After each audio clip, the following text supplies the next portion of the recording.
about like what were you doing before all this came about? Like everybody is scheming. Yeah, everybody.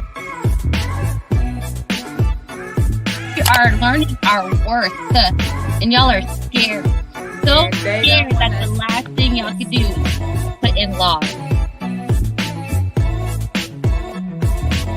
On mute, but I was holding still because my face always tells a whole story, so I was trying to act like I was frozen, but I'm really not. It's okay.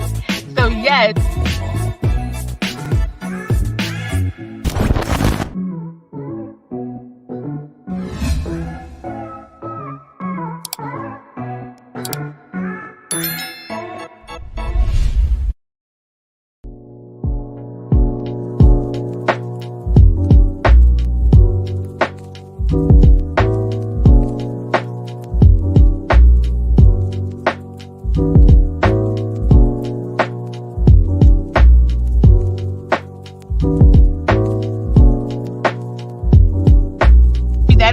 That is the connecting piece, but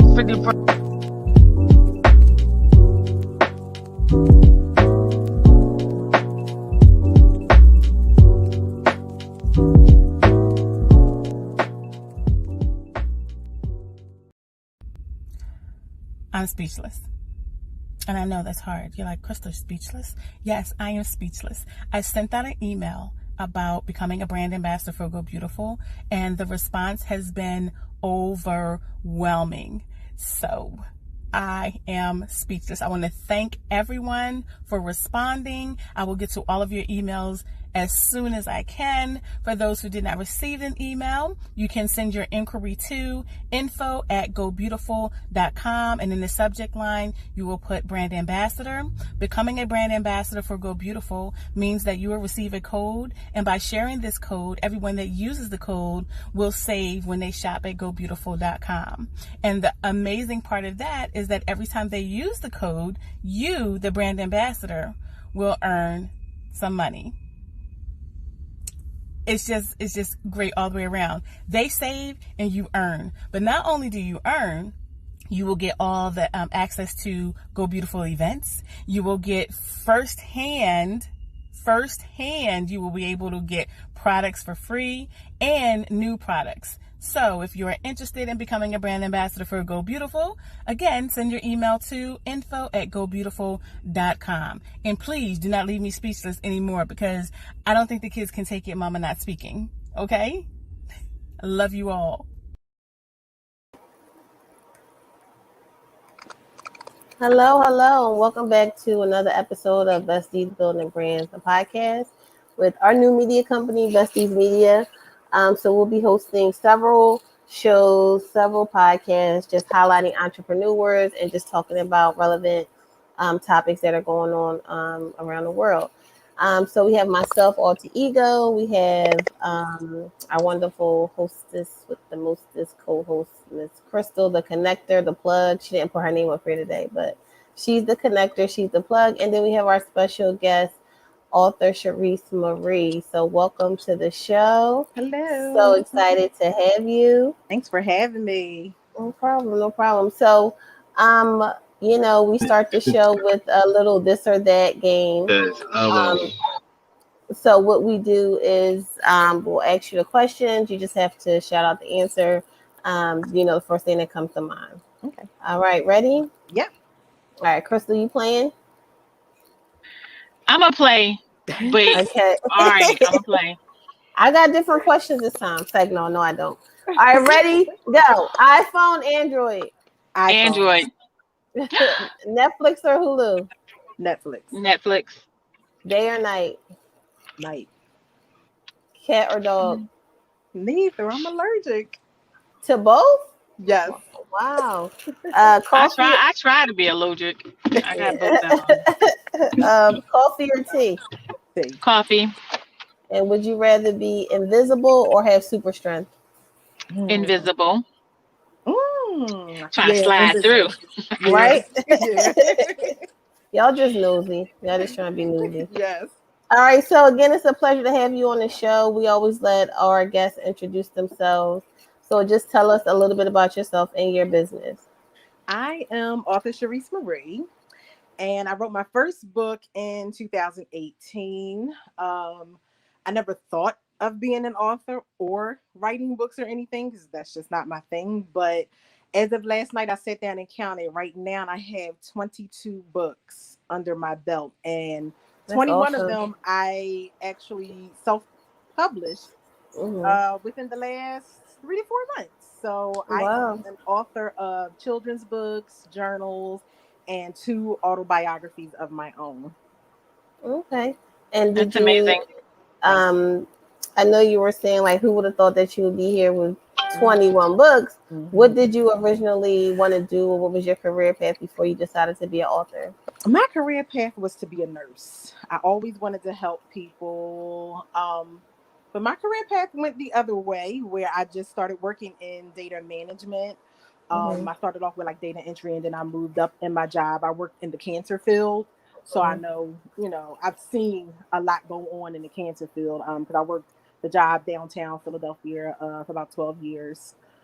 So I did that, and not long after that, once you read my book, you'll understand why I'm not working that job anymore. But I ended up moving on and just started several other businesses. I have my own home decor business where I do like T-shirts or signs, charger plates, different things for you to, hang around in your home. I have a smell good business. I'm an independent consultant with Scentsy, and I'm also an independent consultant with a Magnabilities, which is magnetic customizable jewelry as well. So I have my hands full and I have a 4-year-old. So Wow. just imagine. How do you find time to juggle all those businesses and be a mom? I take time out for each one of them differently. Most times, like I'll go out and I'll do events. It Mhm. really just depends on what the event calls for. Like if it's an author event, of course I'll do books. Mhm. If it's a specific event and they want some smell goods, I'll do my Scentsy, and so forth and so on. I just like take specific time and days to work on each one, or different Mhm. times to work on each one. But I set aside most of my businesses in January, February of this year, and I pushed forward with focusing on just pretty much my brand, which Mhm. is, author Charise Marie. And because I put my second book down for a year, literally Mhm. when the pandemic hit, I put the book down and I didn't come back to it until February, March of this year. And I completed it in April and I self published it in April. And right after that, I did about 10 children's books and then I started doing journals. It was just like one thing after another. And I just kept Mhm. producing more and more books. So, Okay. And so reading your bio, like I was really inspired. I'm like, wow, her story sounds kind of like mine and so many other women out there. And a lot of people don't have hope, especially now with COVID. If mhm, they're still in, let's just say, a domestic violence situation, and you may have to be in the house longer, yeah, around that person more, it's probably really a tough time. So I yes. do want to just talk about that a little bit. You said you had multiple injuries and then, struggles with being a parent and Mhm, things like that. yeah. I just want to talk about what you went through and what you did to overcome that. So I tell a lot of people, like, I had a beautiful childhood growing up. Hmm. My real dad, he wasn't in our life. He would come and go like most, but I had my stepdad, I had my mom, and I had my grandparents. So life was absolutely beautiful. And then at the age of 9, I had my first surgery. So Mm. the Catholic school that I went to, they were closing and they had a skating party. And I didn't know how to skate at the age of 9. So I went out there trying to skate and I kept falling. And I ended up with a what they call a skiffy, a Hmm. slip catheter femoral epiphysis, where your ball falls off your joint in your hip. Wow. So at the age of 9, I had that surgery on the left side, and then 6 months later, I had the surgery on the right side. So I was down and out the entire fifth grade year, and my mom went to the school to go pick up my homework. It was back and forth constantly. So that was about the only struggle I had growing up as a kid. Like I said, life was pretty good. The only challenge I had was that I was a severe asthmatic, Hmm. and with having arthritis by the age of 10 in my legs, I couldn't do a lot of the exercising, the walking, and all of the activities that some of my teenage friends and I did. Doing a lot of, walking the mall all day long and things. I couldn't do some Right. of those things. So it was a bit of a challenge with that. And then I decided I wanted to have a baby at 19. So I had my son at 19. And then we had got into the thing of his father did not believe that he was his child. Mm. So I landed on my first talk show. Mhm. Went on the talk show and he was the father. Mhm. And it didn't really matter that my son was or wasn't his. He just really didn't want to step up to the responsibility. I did Let me find out. You experience. was on Maury Povich. No, I was on another one. I was on Forgive or Forget. A lot of Okay. people remember Forgive or Forget with Mother Uh-huh. Love.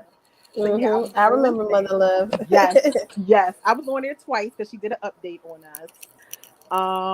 And being with his dad was a bit challenging because he became a bit abusive, at Mhm. times, and some of the things that he did to me I had to get out of.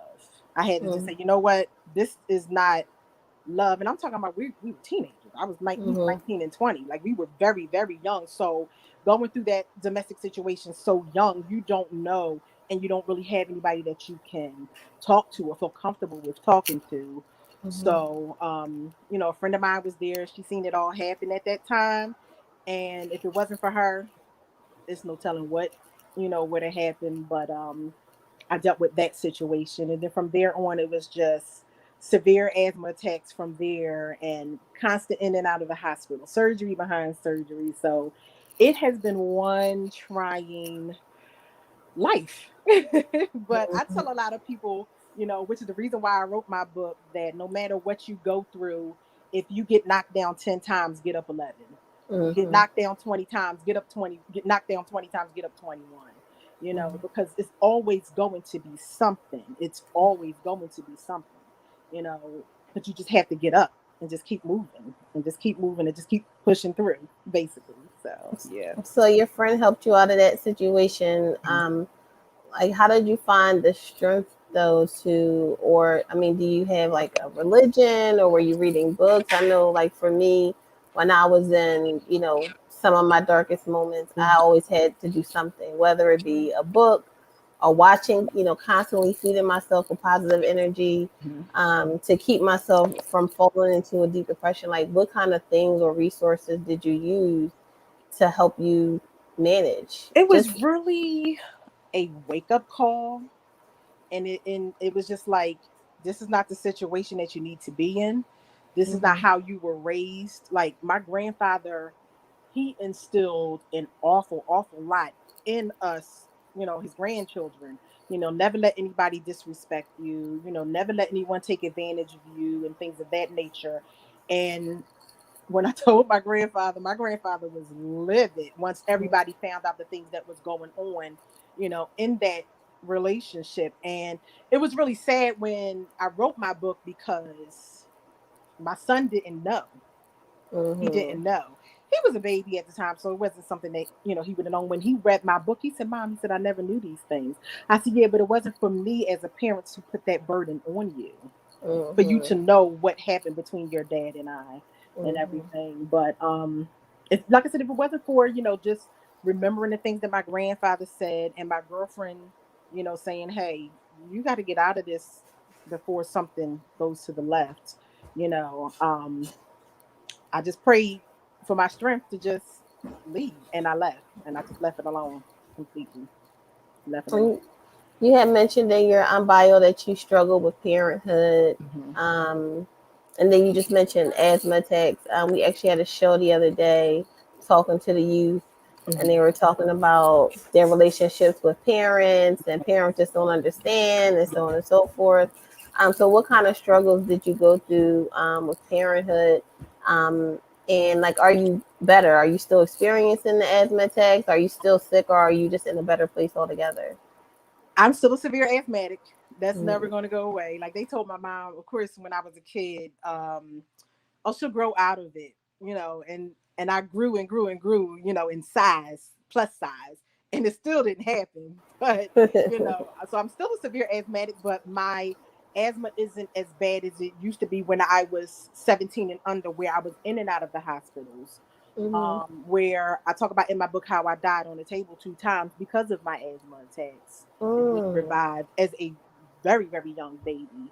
So my asthma isn't really that bad. My biggest challenge is as I get older, and even with my weight going up and down and being heavier, is just the arthritis and the bursitis in my legs that I'm going to forever always have. So, even when I have, when I was in other relationships or with other friends, it's like, let's go here, let's do this, let's walk, let's go, let's. And I can't, because I can't overexert myself, because then that pain hits. So nobody understands that pain unless they're in it. Unless you have arthritis, have bursitis, then you understand, look, I need a minute, maybe I can go 5 minutes. Let me just take a breather. My asthma's flaring up too, so let me really take a breather. So I just take my time with things now. Being, a little over 40 now, so time going on, you just, make changes in your life for the better. Yeah. And what about your struggles with parenthood? Parenthood it honestly wasn't as bad as I thought it was going to be, because his dad was not there, even after revealing on national TV that he was the father. He still wasn't around. He never came around. He never did anything. I think he contacted me. My son was about maybe almost 19 or so. And he said he wanted to contact my son, and I never kept him from my son. I always told my son, to talk to him, have a relationship, whatever. But raising my son, I had my parents with me, my mom and my stepdad.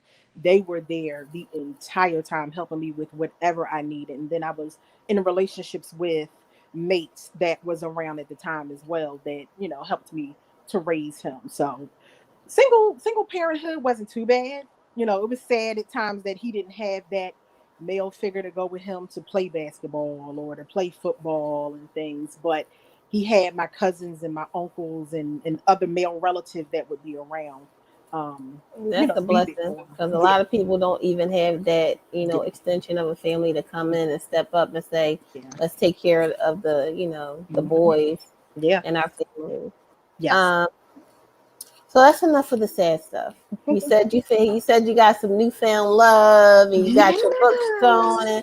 So let's talk about the baby and the newfound love and all the good stuff. So in 2018, like I said, I wrote the very first book I did was the Pushing Through. So that's Pushing Through. I did that, and I that is based off of me losing a set of twins 7 years ago. This past Monday. And I talk about the struggles of the person that I was in a relationship with at the time, how I ended up with PTSD, how I was, suffer from depression, how I wanted to literally let go of my life and things. A lot of people told me that was a page turner, and they were waiting for part 2. And I kept telling everybody, I said, this is my life. So the main thing that I have to do is let life be, because everybody's like, where's part 2? Where's part 2? And I'm like, calm down. Part 2 is coming. Fast forward 3 years later, now we have part 2, Pushing Through Life After the Storm. And in Life After the Storm, I talk about parenting after 19 years, because my kids are 19 years apart, almost 19 years apart. I talk about the gender difference, the generation difference, because I had him in 1998. I had her in 2017. So she's completely different than what he was back then. And things are so much different, raising kids nowadays than what it was. And after I ended my, long-term relationship with the person that I decided to have the baby with, I just was angry every day. I got up angry. I was just trying to get through life, trying to pray through things, talking to friends all the time, going to therapy.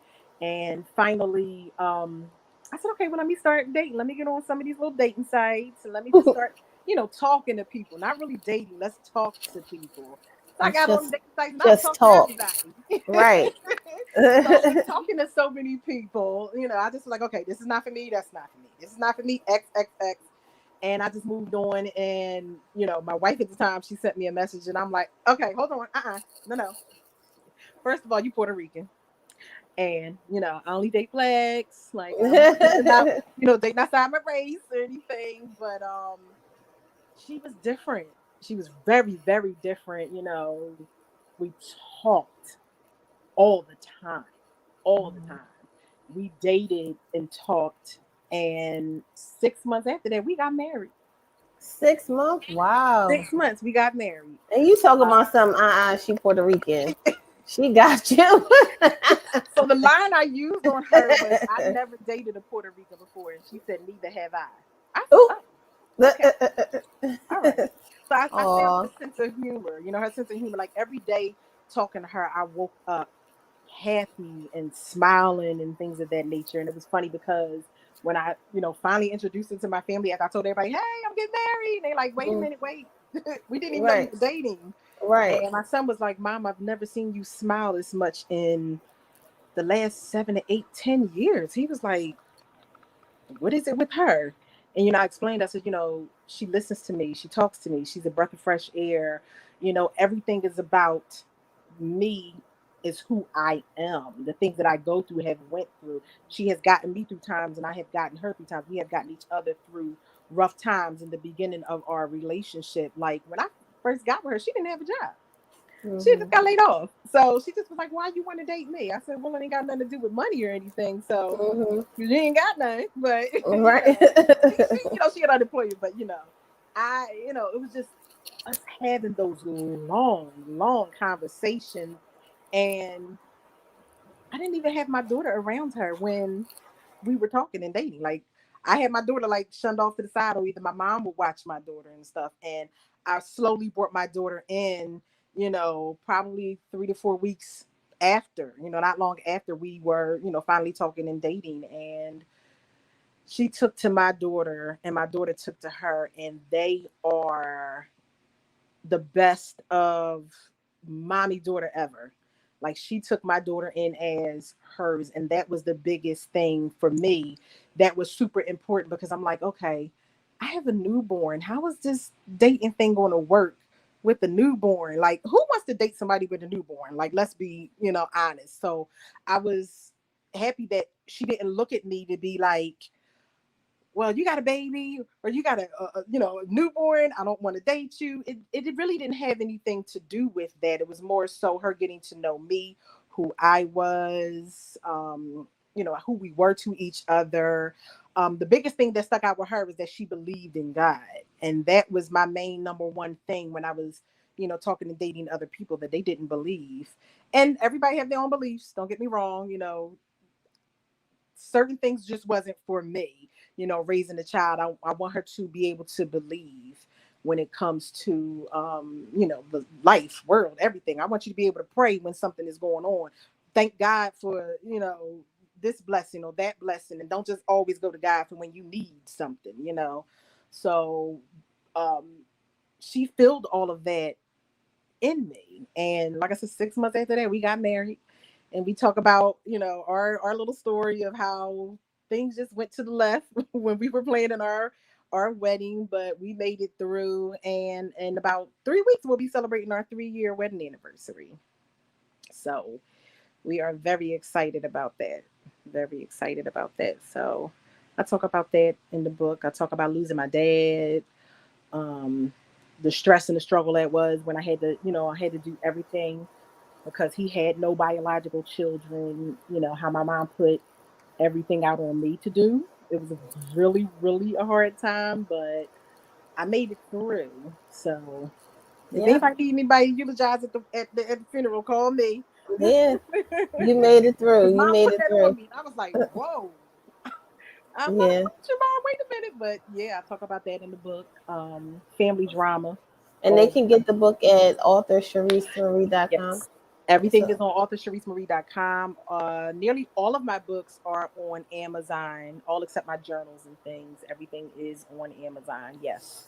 before we go, I want to talk about just the self-publishing part. I know quite a few people who are writing books are trying to get their books out there. Yes. How would you suggest they self-publish? Did you feel like that was better or worse than what you were doing previously? Honestly, I've heard good and bad on both sides, those that have published with the company and those that have self-published. So I think it just is dependent on you and what you can afford and things of that nature. When I first wrote my very first book, when I wrote Pushing Through, I went through a independent self-publishing company, and I spent a lot of money. When a lot of people tell you that it is inexpensive to write to self-publish, it can be, but nobody told me in the very beginning how expensive it was as a brand new writer. Like some of the things that I know now, I wish I would have known back at that time. Editing, I went to an editing company and I paid $1,200 to edit my book. And that is a lot of money. Okay, that is a lot of money. You know what I could really do with 1,200? But see, at the time, I had money to just, throw around, so I didn't really care about it. But be aware of the people that contact you to say, "Hey, come to my event. Hey, come to my event." As far as these book expos, I went and did a really large book expo, and I paid for everything. And I really didn't have much money at that time because I just shelled out so much of it. I had to pay to attend the book expo. Then I was told I had to give out my books, not sell my books at the expo. I had to give out my books. So I lost a lot of, not to mention the fact that we traveled out of state and stayed at the hotel the entire weekend. I had a lot to dish out. So I tell a lot of people that, if you're looking to self-publish, definitely, do your research online. Me, I did a lot of research, of course, on, YouTube. I Googled things. And I just went between what was best for me. And that's why all of the rest of my books are on Amazon, because you can self-publish on Amazon, or KDP as they call it. On KDP, they show you how to, I believe they show you how to do the book cover and things of that nature, how to do certain stuff. It's so many ways how you can go in and publish a book. It's real simple. Like, it's sites, people use Adobe to make their content, or Canva and things of that nature. It's definitely lots of ways where you can, learn how to do your own book, make it, and sell it. Kirsten, did you have anything you wanted to chime in or comment on? I know you can relate to some of her story. Yeah, I can relate to some of her story. My question is, for your family, do they help you run your businesses? Nope. Mm-mm. So, like I I said, mean, your wife, your son, and your 4-year-old. I'm not talking about them yeah. other Oh, ones. yeah. I Definitely. let me When it, clarify. yes. When it comes to my mom, my wife, my son, and my daughter, that's pretty much all I have right now is those four.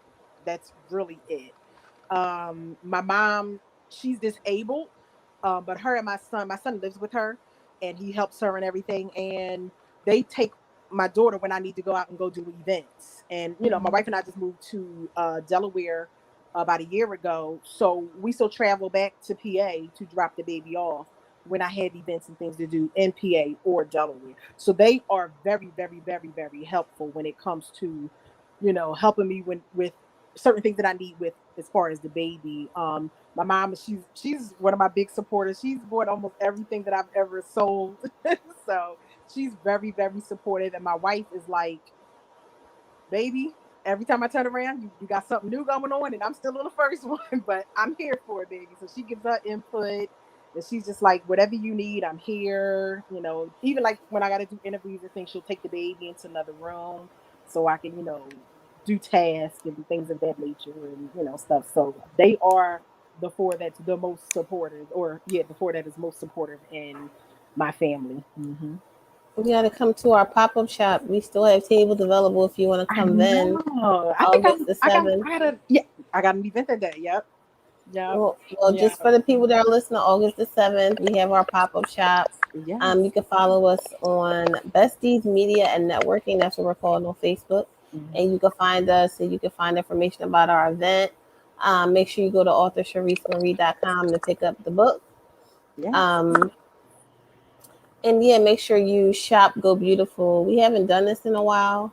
So I'm going to put Crystal on a spizot so she can do her commercial off the top.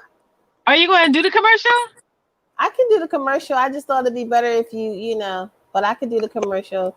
So let's just hold on for a second. I'm gonna run this commercial back real quick to make sure you guys check her out. 1 second.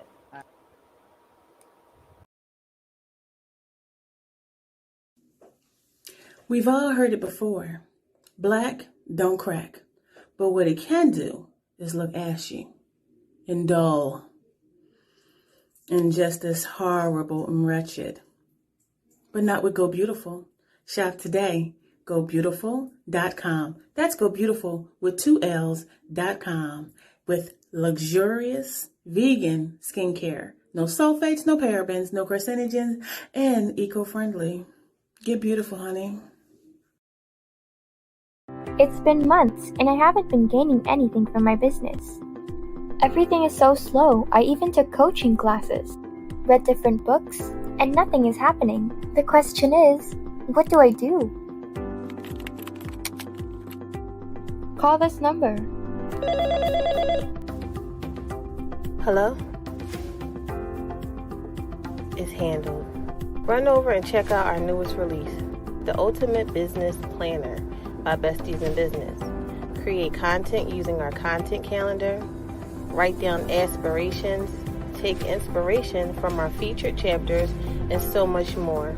Remember, opportunities don't happen. You have to create them. It's handled. Make sure you check out. Why? That's what we do. People call right, us. But I talk to you every day. And you're like, hello, it's handled. I mean, you already know that's what we do. So go to busymombesties.com, grab one or both of our planners. They have ad samples. They have marketing templates, anything that you need to grow or start from scratch your business. And make sure you keep your skin glowing, your melanin popping. Go Beautiful with 2 L's.com. Thanks again for being on the show, Charise. Yeah, thanks for having me. And you definitely had to come out and network with us because that's what we do, the importance of growing a large network. I do want to shout out D Rich Productions. He really helped us with our event that's coming up. And I do want to give him a shout out because that's the importance of having a network of people that are like-minded that can help you grow. So if you don't have family or if your family, they don't believe in your dream and your vision, you get around people that believe in your dream and your vision, and you just hang around those people. Yes. And that's all you got to do. So have a good evening, everyone. Thank you for watching. Bye.